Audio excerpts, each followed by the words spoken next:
और अब हम भारत की राजनीति के उस काले अध्याय का विश्लेषण करेंगे जिसे आपातकाल कहा जाता है।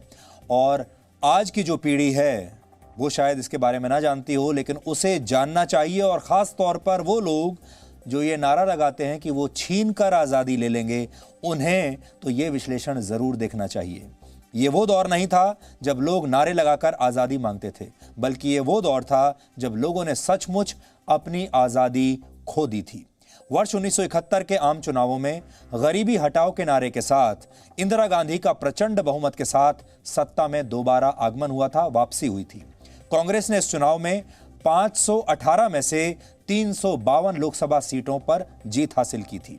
1971 वो साल था जब दुनिया के नक्शे पर बांग्लादेश का उदय हुआ था और किसी दौर में गूंगी गुड़िया कही जाने वाली इंदिरा गांधी को मां दुर्गा और आयरन लेडी जैसे नामों से पुकारा जाने लगा था। यानी ये इंदिरा गांधी का समय था। लेकिन कुछ ही समय के बाद स्थितियां बदल गईं। 25 और 26 जून के बीच की रात इंदिरा गांधी ने देश के इतिहास में आपातकाल यानी इमरजेंसी का काला अध्याय लिख दिया। कहा जाता है कि आपातकाल की नींव 12 जून 1975 को ही रख दी गई थी। वर्ष 1971 में इंदिरा गांधी रायबरेली से सांसद चुनी गई थी।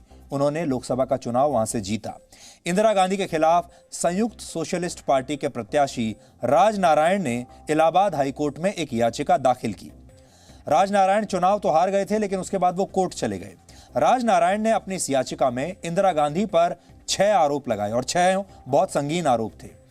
उनके मुताबिक पहला आरोप था, इंदिरा गांधी ने चुनाव में भारत सरकार के एक अधिकारी और अपने निजी सचिव यशपाल कपूर को अपना इलेक्शन एजेंट बनाया और यशपाल कपूर का इस्तीफा राष्ट्रपति ने मंजूर नहीं किया था। यह एक संगीन अपराध था। दूसरा आरोप, रायबरेली से चुनाव लड़ने के लिए इंदिरा गांधी ने ही स्वामी अद्वैतानंद को बतौर रिश्वत 50,000 रुपए दिए ताकि राजनारायण के वोट कट सके। तीसरा आरोप, इंदिरा गांधी ने चुनाव प्रचार के लिए वायुसेना के विमानों का दुरुपयोग किया। चौथा आरोप था, इलाहाबाद के डीएम और एसपी की मदद चुनाव जीतने के लिए ली गई, जो कि गैर कानूनी काम है। पांचवा आरोप था, मतदाताओं को लुभाने के लिए इंदिरा गांधी की तरफ से मतदाताओं को शराब और कंबल बांटे गए। और छठा आरोप था, इंदिरा गांधी ने चुनाव में निर्धारित सीमा से ज्यादा पैसा खर्च किया। 12 जून 1975 को राजनारायण की इस याचिका पर इलाहाबाद हाईकोर्ट के जस्टिस जगमोहन लाल सिन्हा ने अपना फैसला सुनाया। इंदिरा गांधी को चुनाव में सरकारी मशीनरी के दुरुपयोग का दोषी पाया गया और उन पर अन्य आरोप खारिज कर दिए गए। जस्टिस सिन्हा ने इंदिरा गांधी के निर्वाचन को खारिज कर दिया और 6 साल तक उनके चुनाव लड़ने पर रोक लगा दी। इस मामले में राजनारायण के वकील थे शांति भूषण। शांति भूषण बाद में देश के कानून मंत्री भी बने, हो सकता है इसका इनाम दिया गया हो। हाईकोर्ट के फैसले के बाद अब इंदिरा गांधी को प्रधानमंत्री पद छोड़ना पड़ता। हाईकोर्ट के फैसले के बाद प्रधानमंत्री के आधिकारिक आवास यानी 1 सफदरजंग रोड पर एक आपात बैठक बुलाई गई, इमरजेंसी मीटिंग। इंदिरा गांधी ने सभी नेताओं से सलाह मांगी कि अब क्या करना चाहिए। India is Indira, Indira is India का नारा देने वाले कांग्रेस के तत्कालीन अध्यक्ष डी.के. बरुआ ने इंदिरा गांधी को सुझाव दिया कि अंतिम फैसला आने तक वो कांग्रेस अध्यक्ष बन जाएं। बरुआ का कहना था कि प्रधानमंत्री वो बन जाएंगे और इंदिरा गांधी कांग्रेस अध्यक्ष बन जाएं। लेकिन तभी अचानक बैठक के बीच में ही संजय गांधी की एंट्री हुई। संजय गांधी अपनी मां को एक कोने में अलग लेकर गए और उन्होंने कहा, इतने सालों की मेहनत के बाद किसी और पर भरोसा नहीं किया जा सकता। संजय गांधी की सलाह के बाद ही इंदिरा गांधी ने हाईकोर्ट के फैसले के खिलाफ 23 जून को सुप्रीम कोर्ट में अपील की। सुप्रीम कोर्ट के अवकाश पीठ के जज जस्टिस वी.आर. कृष्ण अय्यर ने अगले दिन यानी 24 जून 1975 को इस याचिका पर सुनवाई करते हुए कहा कि वो इस फैसले पर पूरी तरह से रोक नहीं लगाएंगे। सुप्रीम कोर्ट ने उन्हें प्रधानमंत्री बने रहने की अनुमति दे दी, लेकिन यह कहा कि वो अंतिम फैसला आने तक सांसद के रूप में मतदान नहीं कर सकती। विपक्ष के नेता सुप्रीम कोर्ट का पूरा फैसला आने तक नैतिक तौर पर इंदिरा गांधी के इस्तीफे पर अड़ गए। बहुत दबाव इंदिरा गांधी पर पड़ने लगा इस्तीफे के लिए। एक तरफ इंदिरा गांधी कोर्ट में कानूनी लड़ाई लड़ रही थी, दूसरी तरफ विपक्ष उन्हें घेरने में जुटा हुआ था।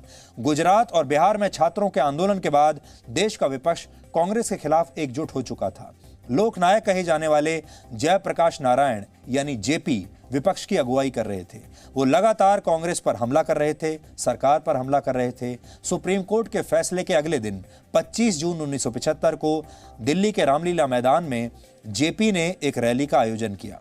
अटल बिहारी वाजपेयी, लाल कृष्ण आडवाणी, आचार्य जेबी कृपलानी, मोरारजी देसाई और चंद्रशेखर जैसे तमाम दिग्गज नेता एक साथ एक मंच पर मौजूद थे और ये सब इंदिरा गांधी के खिलाफ एक संयुक्त मोर्चा खोलकर खड़े हो गए। जयप्रकाश नारायण ने अपने भाषण की शुरुआत रामधारी सिंह दिनकर की मशहूर कविता की एक पंक्ति से की और वो थी, सिंहासन खाली करो कि जनता आती है। जेपी ने रैली को संबोधित करते हुए लोगों से इंदिरा गांधी सरकार को उखाड़ फेंकने की अपील की। सुप्रीम कोर्ट के फैसले के बाद पहले से ही नाजुक स्थिति में आ चुकी इंदिरा गांधी की हालत विपक्ष के तेवर को देखकर और खराब हो गई। यानी इंदिरा गांधी विपक्ष की रैली में इस जबरदस्त भीड़ को देखकर घबरा गई। विपक्ष के साथ अब लोग भी सड़कों पर उतरने लगे और वो भी बड़ी संख्या में। जेपी की इस रैली में केसी त्यागी भी लोकदल के सदस्य के रूप में मंच पर मौजूद थे और जी न्यूज ने आज उनसे बात की। उन्होंने इसे जनता के साथ इंदिरा गांधी का विश्वासघात बताया। तो केसी त्यागी ने आज क्या कहा, आपको पहले यह सुनना चाहिए। वो महंगाई और भ्रष्टाचार समाप्त करने में नाकामयाबी रही और अपने वंश का शासन चलाना चाहती थी, इसलिए उन्होंने इस्तीफा ना देने का फैसला किया। लगभग 2 लाख लोगों को जेल में भेज दिया गया, जिसमें मोरारजी भाई, जेपी, चौधरी चरण सिंह, अटल बिहारी वाजपेयी, लाल कृष्ण आडवाणी, बीजू पटनायक, पीलू मोदी आदि कार्यकर्ता और नेता थे। जो नेता फरार थे उनके घरों पे छापे मारे गए, उनके परिवार के लोगों के साथ जुल्म जातियाँ की। तमाम देश के समाचार पत्रों पर सेंसरशिप लगा दी गई। कोई भी अखबार की एक लाइन भी नहीं छपेगी जो पीआईबी को बगैर दिखाए, बगैर सेंसरशिप के छपे। सारे देश की पॉलिटिकल पार्टी की एक्टिविटीज़ प्रतिबंध लगा दी गई। सिर्फ और सिर्फ कांग्रेस पार्टी, सिर्फ और सिर्फ वो और उनके सुपुत्र संजय गांधी की खबरें छपती थी, बाकी सब नज़ारत था। आज दिखने की आज़ादी है, सभा करने की आज़ादी है, बोलने की आज़ादी है, आज सरकार को क्रिटिसाइज करने की आज़ादी है, प्रधानमंत्री से इस्तीफा मांगने की आज़ादी है, प्रधानमंत्री को गाली देने की आज़ादी है। समाचार पत्र अपनी मर्जी से जो चाहे सो लिख सकते हैं। केसी त्यागी अभी जनता दल यूनाइटेड के महासचिव हैं, जेडीयू के, और उस समय जब इमरजेंसी लगी थी उस समय बहुत सक्रिय थे। तो आपने देख लिया उस समय जो जो चीजें हुई वो शायद आज के लोग कल्पना भी नहीं कर सकते। अखबारों में कुछ छप नहीं सकता, न्यूज़ चैनल तब थे नहीं, फ़ोन बहुत ही कम थे, सोशल मीडिया नहीं था, इंटरनेट नहीं था, रेडियो पूरी तरह से सेंसर्ड था। 25 जून 1975 की आधी रात को प्रधानमंत्री इंदिरा गांधी ने तत्कालीन राष्ट्रपति फखरुद्दीन अली अहमद से इमरजेंसी के घोषणा पत्र पर दस्तखत करा लिए। आधी रात को उस समय के एक अखबार ने इस घटना पर एक कार्टून प्रकाशित किया था जो बड़ा मशहूर हुआ था बाद में। आज उस कार्टून को आप देखिए। इसमें फखरुद्दीन अली अहमद को अपने बाथ टब में नहाते हुए अध्यादेश पर हस्ताक्षर करते हुए दिखाया गया है कि इस तरीके से उनसे ये हस्ताक्षर लिए गए थे। ये अपने आप में एक मजाक था और ये कार्टून काफी मशहूर हुआ था उस समय।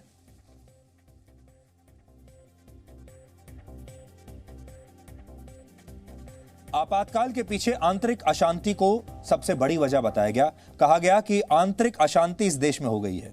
इसके तुरंत बाद जयप्रकाश नारायण, अटल बिहारी वाजपेयी, लाल कृष्ण आडवाणी और मोरारजी देसाई समेत सभी विपक्षी नेताओं को गिरफ्तार कर लिया गया। 26 जून 1975 को सुबह 6 बजे कैबिनेट की एक बैठक बुलाई गई। यह बैठक किसी विचार विमर्श के लिए नहीं बल्कि मंत्रियों को यह सूचना देने के लिए बुलाई गई थी कि आपातकाल लगा दिया गया है। यानी किसी भी मंत्री से किसी भी तरह का कोई डिस्कशन नहीं हुआ, कोई बातचीत नहीं हुई, उनकी राय भी नहीं जानी गई। इस बैठक के तुरंत बाद Indira Gandhi all India radio के ऑफिस रवाना हो गईं, जहां उन्होंने रेडियो पर देश को संबोधित किया। इंदिरा गांधी ने अपने इस रेडियो पर दिए भाषण में देश की जनता को बताया कि सरकार ने जनता के हित में कुछ प्रगतिशील योजनाओं की शुरुआत की थी, लेकिन इसके खिलाफ गहरी साजिश रची गई, इसलिए उन्हें आपातकाल जैसा कठोर कदम उठाना पड़ा। इसके बाद प्रेस की आजादी पूरी तरह से छीन ली गई। कई वरिष्ठ पत्रकारों को जेल भेज दिया गया। अखबार तो बाद में फिर छपने भी लगे, लेकिन उनमें भी क्या छापा जा रहा था ये पहले सरकार को बताना पड़ता था। प्रेस इंफॉर्मेशन ब्यूरो से पहले वो पूरी खबर चेक करानी पड़ती थी और तब जाकर वो अखबार में छपती थी।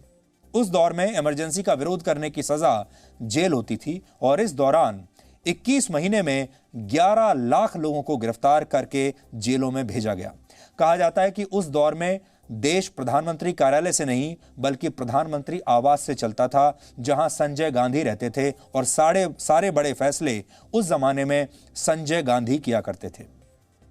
21 मार्च 1977 को इमरजेंसी खत्म करने की घोषणा की गई। अब आपको बताते हैं कि आपातकाल क्या है और कैसे इंदिरा गांधी ने 1975 में संविधान द्वारा दिए गए इस अधिकार का खुलकर दुरुपयोग किया।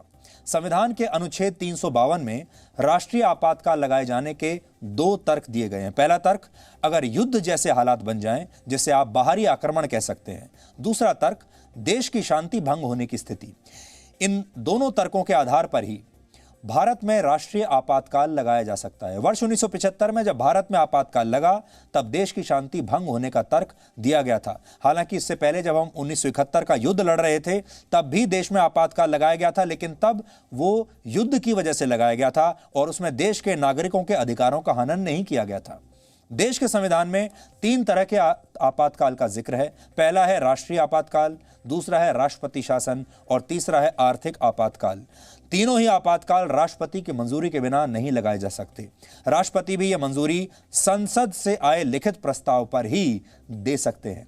आपातकाल लागू होने के बाद संसद के प्रत्येक सदन में इसे रखा जाता है। अगर वहां इसका विरोध नहीं हुआ तो इसे 6 महीने के लिए और बढ़ा दिया जाता है। 1975 में लगा आपातकाल 21 महीने तक चला था, यानी लगभग 4 बार आपातकाल को बढ़ाए जाने की मंजूरी ऐसे ही मिलती रही। अब सवाल यह है कि आपातकाल खत्म कैसे होता है। जिस तरह से आपातकाल की घोषणा राष्ट्रपति करते हैं उसी तरीके से लिखित रूप से वो इसे समाप्त भी कर सकते हैं। आपातकाल को खत्म करने के लिए संसद की मंजूरी की जरूरत नहीं होती।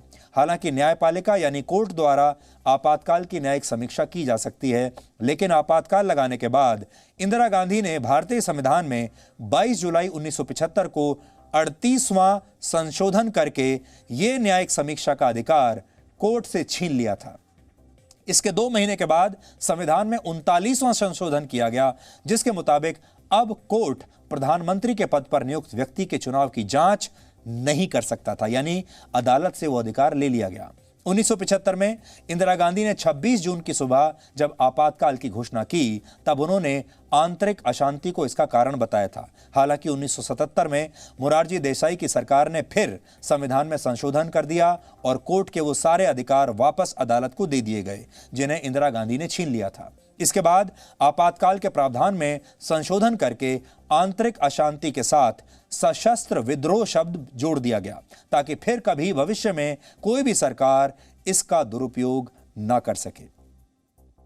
इमरजेंसी भारत ही नहीं, कांग्रेस के इतिहास का भी सबसे काला अध्याय। अब आप सोचिए, कांग्रेस के नेता जो आज लोकतंत्र की बात करते हैं, आपने एक बात नोट की होगी कि कांग्रेस के नेता सबसे ज्यादा ये कहते हैं, आज भी ये कहते हैं कि लोकतंत्र खतरे में पड़ गया। इसी तरह कांग्रेस का समर्थन करने वाले बहुत सारे बुद्धिजीवी हैं, बहुत सारे एनजीओ चलाने वाले कार्यकर्ता हैं, बहुत सारे वकील भी हैं और बहुत सारे पत्रकार भी हैं। ये सारे लोग एक साथ इकट्ठा होते हैं और कहते हैं कि लोकतंत्र खतरे में है। ये सब भूल जाते हैं कि 1975 में लोकतंत्र जब पहली बार इस देश में खतरे में आया था तब इसी कांग्रेस ने क्या किया था, लेकिन उसके बारे में कोई विवेचना करने के लिए तैयार नहीं है। उस समय मीडिया में जो बड़ी संख्या में जो लोग थे उन्होंने इस आपातकाल का विरोध तक नहीं किया था, डर गए थे लोग। आज से 20 वर्ष पहले यानी वर्ष 2000 में कांग्रेस के वरिष्ठ नेता और पूर्व राष्ट्रपति प्रणब मुखर्जी जी न्यूज के इसी स्टूडियो में आए थे और तब मैंने ही उनसे इमरजेंसी के मुद्दे पर बात की थी। तब उन्होंने क्या कहा था, आज पूरे देश को सुनना चाहिए। प्रेस सेंसरशिप, जजों के तबादले, स्टरलाइजेशन, इस सब का कुछ एक्सप्लेनेशन है कांग्रेस पार्टी के पास? मैं तो बताया, जो emergency is an extraordinary situation and naturally its impact would be extraordinary. It is not a normal situation, and that's why the decisions were also not normal. They were also No, abnormal. it's not that point. You are talking. Whenever there is an emergency situation, in that emergency situation, there are certain impact on the fundamental rights, on the functioning of the judiciary, on the functioning of other various organizations. Therefore, it is not correct to compare an ordinary situation with an extraordinary. हम बात कर रहे थे, आप कह रहे हैं कि उस समय आप कन्विंस थे, अब 25 साल बाद आपको ऐसा लगता है कि वो एक फैसला गलत था, हर तरफ उस फैसले की आलोचना हुई. Look, this debate took place immediately after people also gave their verdict. It is still a debatable issue, there is no doubt in it. And there are somebody who feels that it was not the correct decision, somebody feels that it may not be correct decision, but it was an inevitably necessary decision. So far I am concerned, I cannot just sit on value judgment from the hindsight. But this much I can tell, that at that point of time, what was considered to be necessary was being done. And what happened after that? It was not less than emergency excesses. देश के पूर्व राष्ट्रपति प्रणब मुखर्जी उस समय, ये 20 साल पुराना interview आज हम आपको दिखा रहे हैं, जब वो हमारे स्टूडियो में आए थे, जी न्यूज़ के स्टूडियो में, और इमरजेंसी पर हमने उनके साथ बात की थी. इमरजेंसी पर हमारी ये 2 पार्ट की सीरीज़ है. इसका एक हिस्सा हमने आपको आज दिखाया और दूसरा हिस्सा हम आपको कल दिखाएंगे. Presenting B News app available on Google Play and App Store. Download it now.